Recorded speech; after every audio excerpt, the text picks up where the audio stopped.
Hello, it's me again, Dr. Mrs. Izuwah Doris from Our Lady of Guadalupe Health Foundation and Autism Center, Abuja, Port Harcourt, no worry. And we'll soon come to the end of our videos, and that's because April is almost gone, and actually today is the end of April, and April is Autism Month. But that doesn't mean that we'll stop talking about autism. That doesn't mean that we're going to relax all our trainings, all our lessons, and strategies we want to put in place to help and enhance our skills when it comes to working with our special needs children with autism.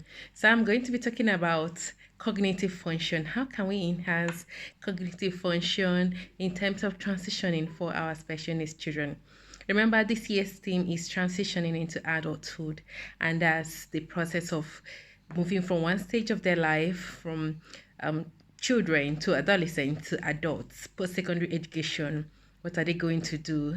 And to remember that our children, they don't just wake up and they're adults already. And you're also aware that things do not come naturally to them. So you need to teach them each step very well for them to assimilate, understand, and then apply it in their life. So that is what we're talking about, starting transitioning now. Now, what is cognitive function? Is the mental action or process of acquiring knowledge and understanding through your thought process, your experiences, your environment, and your senses. So when it comes to cognitive function or when it comes to cognition, it includes a whole lot of things. It includes your intellectual functioning, it includes your attention to details and to things around you, your knowledge, your memory, your working memory, your judgment, the correct judgment at each point in time, your ability to evaluate and process things around you, your reasoning, your computation of things, your problem solving mechanisms, your decision making, your comprehension and production of language. And that is what cognition is all around about. So it means like everything about you. That is your cognition. And children from 0 months to 2 years, their mix or their way of thinking is different from that of adolescents. Although everybody has their own intelligence, even a child that is 1 year, 2 years, they are intelligent for their age, but their knowledge is limited and they learn through moving around. So if a child is less than 2 years, they are crawling, they're walking, they want to assimilate the environment, they learn through touching, putting things in their mouth. So you have to keep your environment clean. By the time they are toddlers, early childhood, 2 to 7 years, they are learning how to read, how to talk. Most of them can even tell you what is happening in their environment. At the age of 7 years, they should be able to tell you stories and report past events. And in as much as their memory and imagination is very, very high at this point in time, that is why you need to expose them to things that will challenge them. When children begin to tell stories, imaginary friends, watching all their Disney shows and everything. There's nothing wrong with it. That is why you need to read to them a lot so that they can imagine things. Bring out your own beautiful stories that will show them moral instructions. They are also learning from it. By the time they are early adolescents, 7 to 12 years, they understand right from wrong very, very well. They have rigid concepts, they understand almost everything, and logical thinking, very, very important. So that children with autism or even people with autism sometimes they could have their theory of mind.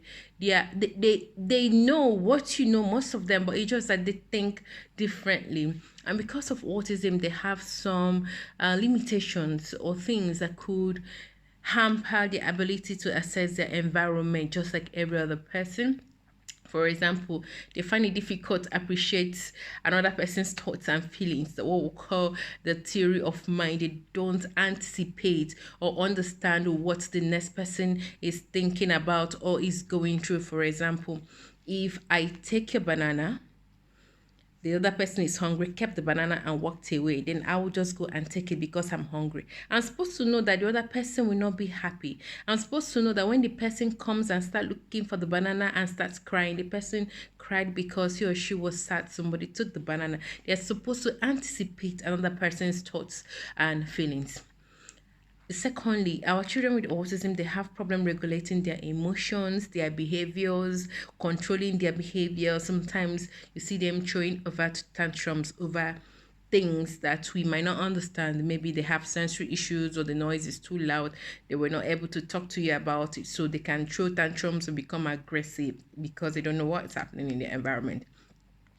But despite that, when our children have enhanced ability to perceive details, what the ordinary eyes might not be able to see, our kids will see it. They will know this one is blue and this one is teal. This one is maybe navy blue. They can see all those tiny, tiny details, and that makes them so fantastic, and that makes them to be able to compute data and all that. Our children, but remember, all those things vary from children to children, and they find it difficult what we call our sixth sense, this sense of danger, sixth sense, the unwritten rules in social conduct. Sometimes they might not understand it.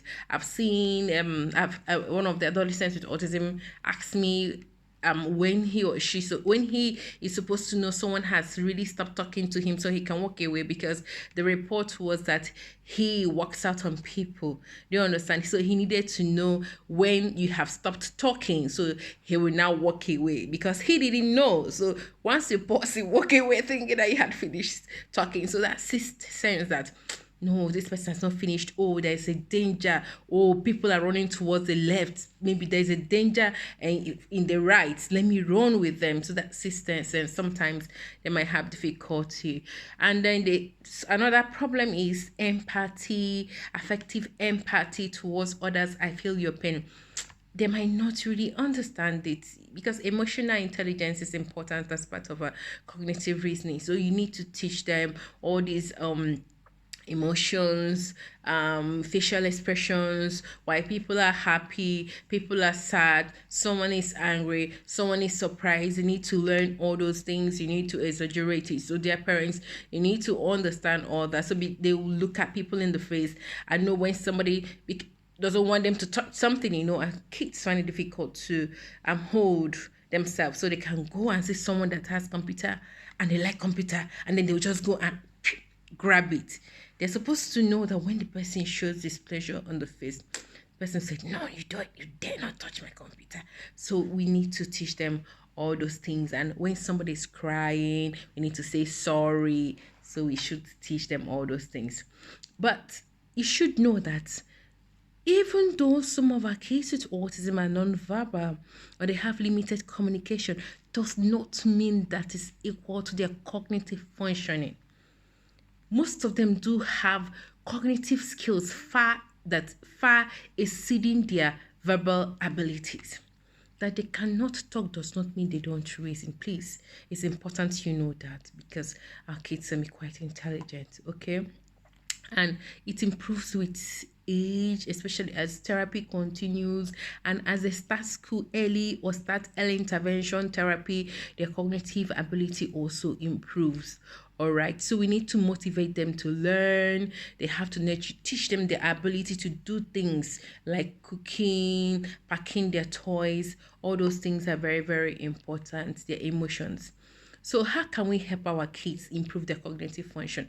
Remember, for each age, from 0 to 2 months, from at 6 months, when it comes to cognitive functions, there are things that we expect our kids to learn how to do. It's very, very important we know that. For example, by the time a child is 2 months, even things as simple as following things with their eyes, acting bored, when you stop talking to the child will start crying, is all part of cognitive skills. Even at 4 months, things responding to affection, reaching for toys, even using the hand and the eyes together, hand-eye coordination, moving their head to follow objects, watching faces closely.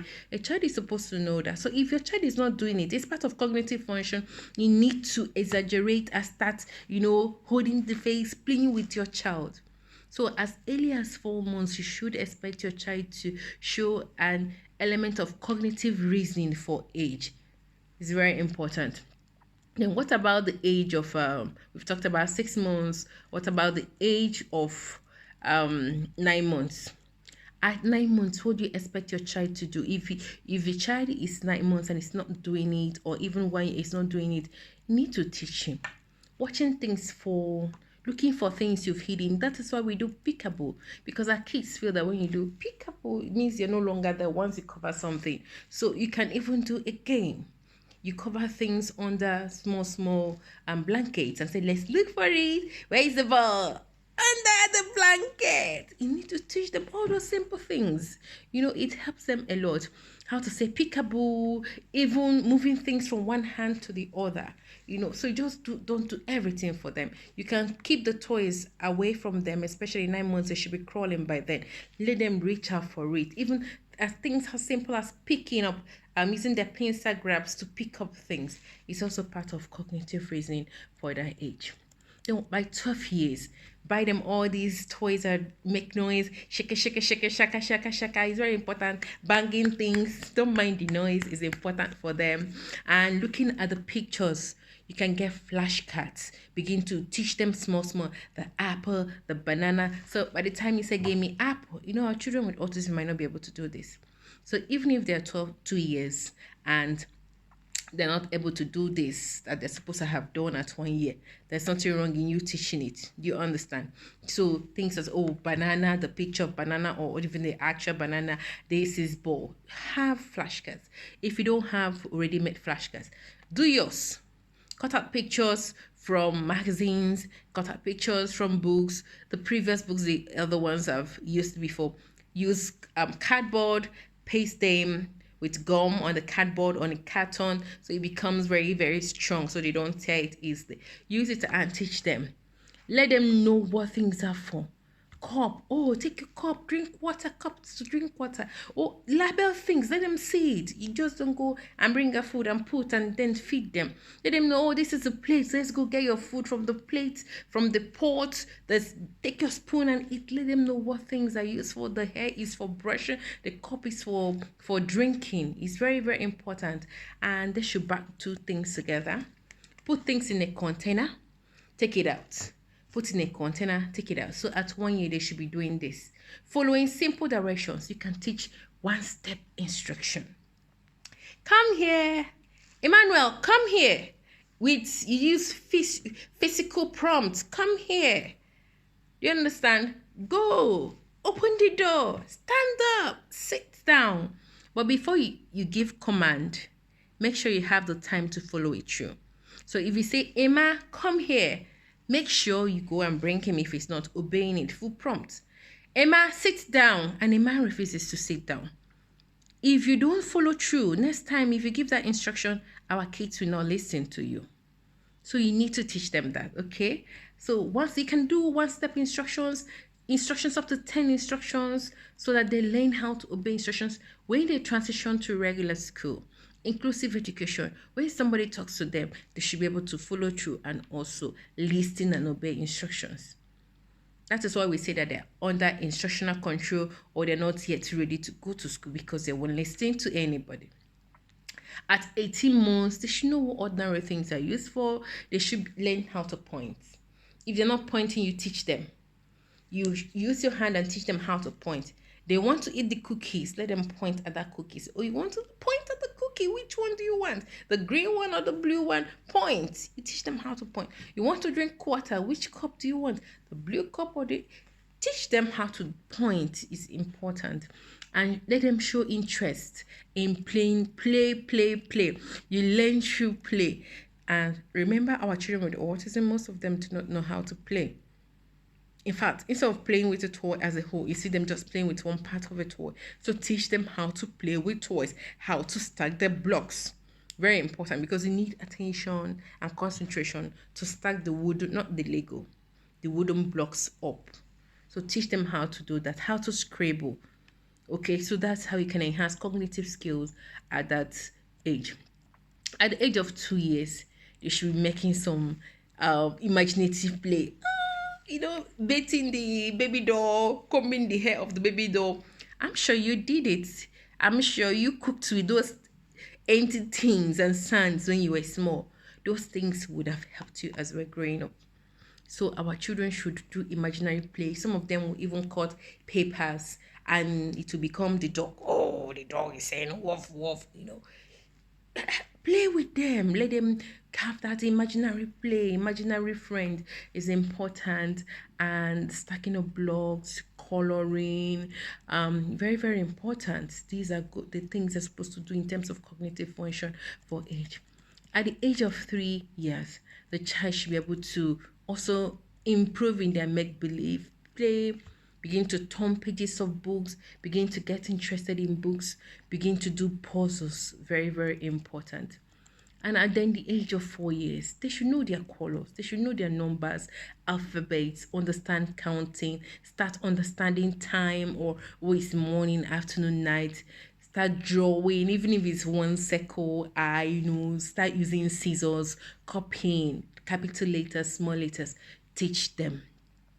At the age of 5 years, oh, they can draw a lot of geometric shapes. They can even copy you. They should know about everyday life, things they need. They should be able to count more than 10. And you take it from there. Okay? So, how else can you help your child improve in their cognitive function? What can you do as a parent? You can do a whole lot, even before they start therapy or even if they start school. Create an enabling environment, an environment that will challenge your child and make him or she reason. Make him look for things in the environment to learn from it. You don't make everything available for them. If they want, at the age of 3, they want to drink water, let them go and look for cup. Don't just bring cup and give. I'll come and stay with you so that when I cry, you give me everything I want. Life is not like that. Let them learn to look, to seek, and find. That will help them reason. Okay? So let them learn from the environment. Academics, if you have computer, go to sites, apps that will help your child do good games. Any game that is the memory game, the card game, the board game, all those things enhance cognitive function. The monopoly, the words. Remember those things you need to think when you're doing the monopoly, the spelling bee, all of them. The snake and ladder words. Of course, you thought about it, you reasoned about it those days. So let them do that. Look for ways to reduce their behavioral issues because it can affect their learning process, their cognitive process. It has social communication, social behavior. Let them play with children, other children. Those, I know we're staying at home. After COVID, let your kids play with other children because children can learn from other children. They learn from your experiences. They learn when they fight. They learn when they make up. They learn what another person does not like. Because when you become an adolescent, you need to learn all those things and know all those things. When you start working with people, you'll be supposed to know when somebody's angry, the things that you're not supposed to do, the things that will set other people off. It's a gradual process. Okay, and then physical activity, very important. It helps our kids. Use visual reading, anyhow you can make them learn. Learn is very, very important. Okay, and another thing that will also help them is early intervention. Like I keep on saying, it's very important. Remember that every child or young adults on the spectrum is unique. Therefore, you have to be flexible when you're tailoring your intervention processes, okay, so that you can have your goals met. Reinforce them is very important. Build their self-confidence. Give them opportunity to explore the environment. For the adolescent ones, even opportunity to cook, to sweep, to mop, to go out with friends, trusted friends, to come back, walk around in the estate, even when you have your heart in your hand, to walk around the estate, the gated estate where you stay, to be able to go to market with a friend or a family member and come back. All those things are very, very important because when you learn from your environment, those experiences will never go out from you. Please, when it comes to cognitive function, any good experience, even if it's the bad ones our kids have passed through, is supposed to enhance them and strengthen them. So please help them learn. Don't lock them up at home. They should learn to improve their cognitive function. Thank you very much, and please, God bless you all the time for listening to our videos. Thank you. Bye bye.